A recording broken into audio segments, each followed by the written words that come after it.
Maintenant, un joueur remplacé dispose de 10 secondes maximum pour quitter le terrain. Mais à quel moment? Avant qu'il pénètre sur le terrain. Quelle est la procédure? Quelle est la procédure?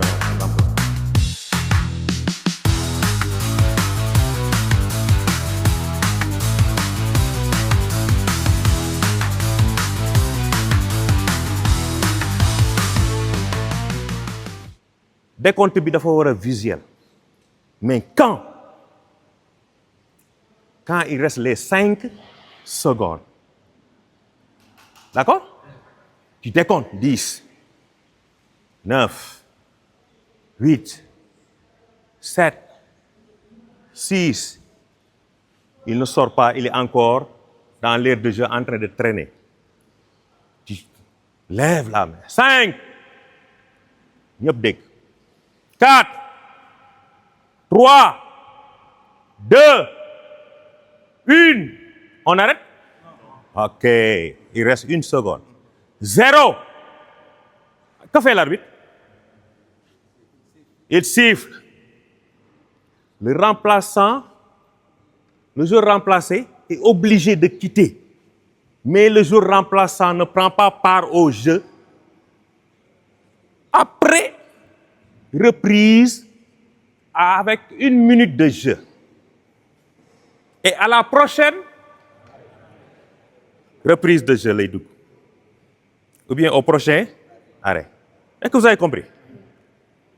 S'il y a tactique dilatoire, le joueur remplacé prend 10 secondes pour ne pas sortir. Si l'arbitre siffle, le joueur remplaçant reste là-bas. Ok. Contrôle. N'est-ce pas? Vous avez parlé, oui. Bonne application des lois de jeu, prendre des décisions appropriées. Ok? Mais quand on dit précisément, quand on dit contrôle, puisqu'on parle de challenge, ce sont des fautes commises. Donc le contrôle, pour mieux contrôler le match, l'arbitre doit sévir. Si par exemple une faute est commise, même si c'est la première seconde, si cette faute mérite d'être sanctionnée, n'est-ce pas, disciplinairement, par un carton par exemple jaune ou un carton rouge, l'arbitre doit sévir. Même si c'est la première seconde, si cette faute mérite d'être sanctionnée, n'est-ce pas, par un carton, l'arbitre doit sévir, n'est-ce pas? Et en le faisant, vous contrôlez votre match. J'aime bien reprendre les termes de notre feu président Birame Ndiaye qui disait « Toute faute non sifflée engendre une autre faute ». Par exemple, l'équipe A commet une faute, n'est-ce pas, qui mérite par exemple un carton jaune, vous laissez jouer. L'autre équipe va dire que l'équipe B. Donc, lui, mon fi am, man aussi damay def. Donc, il commet une faute, après nga bàyyi ko parce que ba le sifflé wuloo ko, et au finish, tu finis par perdre le contrôle du match.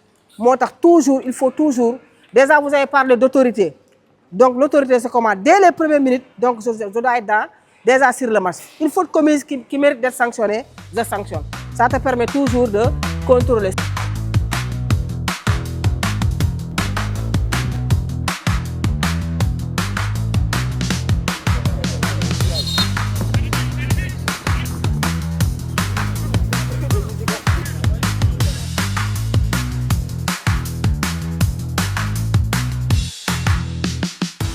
Bonjour, c'est Aïssatou Ndiaye, arbitre de Ligue à la Supra de Rufisque. Alors nous sommes là ici pour un séminaire organisé par la CRA de Dakar, un séminaire de 2 jours et qui porte sur les changements, sur les règles, sur les lois du jeu pour les arbitres à se préparer pour les prochains championnats, les prochains matchs à venir comme les navétanes et autres. Et durant le séminaire, on a eu à faire des cours théoriques qui portent sur les lois du jeu, les changements sur les lois du jeu, etc. Bon, je m'appelle Mohamedou Moustapha Badiane, je suis arbitre de Ligue de la Supra de Pikine.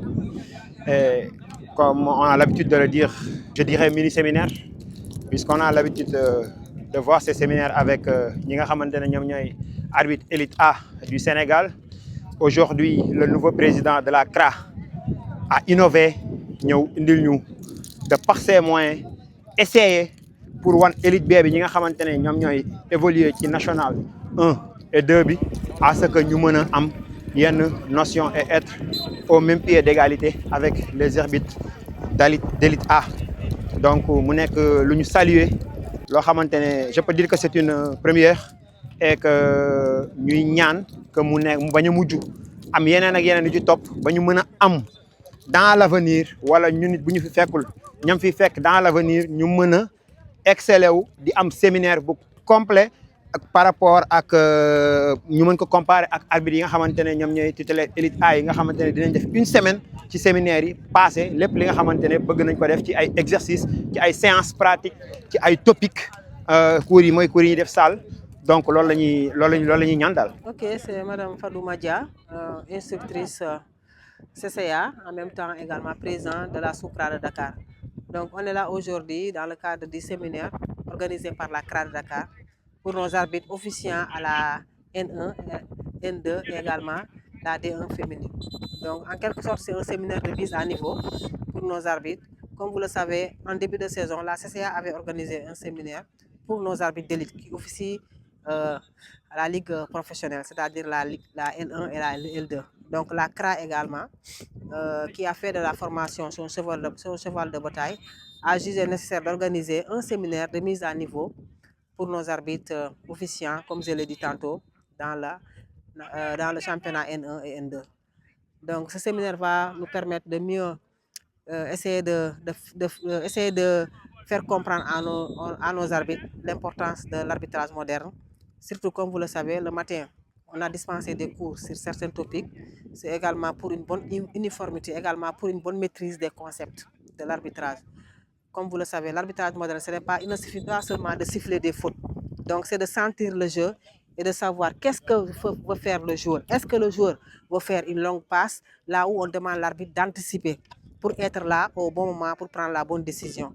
Également, si on joue aux aguets de la surface de réparation, la proximité et l'angle de vision est très très important pour l'arbitre, afin qu'il ne puisse pas rater une décision majeure. Donc tout ça, ce sont des éléments qui sont très très importants, qui nous permettent également de faire comprendre à nos arbitres voilà, ces concepts. Maintenant, pour la séance pratique également, ça va nous permettre, n'est-ce pas, de conserver les points, pour consolider les points positifs et les points à améliorer. On va essayer de mieux travailler afin également qu'ils puissent les rectifier. Donc, d'où l'importance également des séances pratiques. Parce que l'arbitrage maintenant, l'arbitrage moderne, c'est 30% de cours, 70% sur le terrain, la pratique. Donc là, nous allons faire, vous avez vu, on va faire ce qu'on dit mini-match. Donc là, à travers ce mini-match, donc on va essayer également de rectifier les arbitres. Donc sur les points, comme je dis, les points à améliorer. Monsieur Abdaziz Tal, président de la commission régionale des arbitres de Dakar. Aujourd'hui, nous sommes là à l'Académie Génération Foot pour une session de formation des arbitres de la CRA de Dakar officiant en championnat national 1, national 2, championnat régional de la région de Dakar. Aujourd'hui, on a regroupé 197 arbitres ici dans l'académie pour une session de formation de mise à niveau. Parce que vous savez, à chaque année, la FIFA et la FAB